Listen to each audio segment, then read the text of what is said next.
So a z-score is equal to the number of standard deviations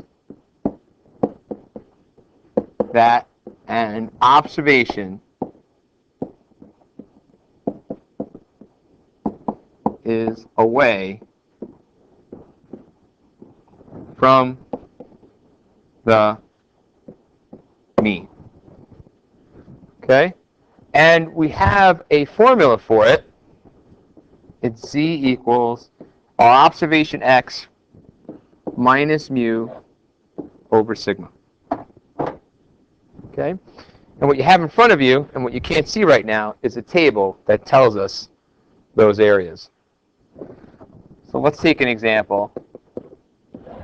Let's pretend we have a distribution that's normal. And in the middle, let's pretend the mean of some distribution, or especially like if we consider the problem from over the weekend I asked you to look at, the mean of the eggs was 840 grams. So we can write mu equals 840 here. If I picked up a carton of eggs and it weighed 840 grams, how far away is it from the mean? Right? It's 0 away, so it's right here.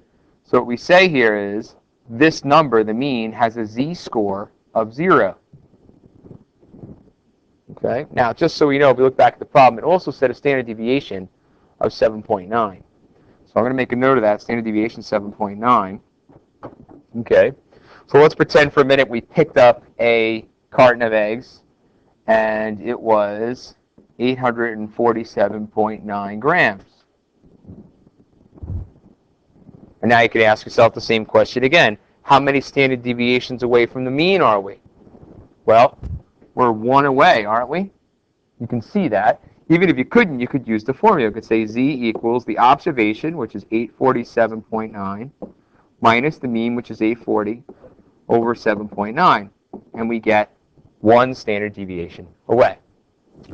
Okay, so what I want to tell you today is that we can do a little better than just saying, hey, we're 1 standard deviation away.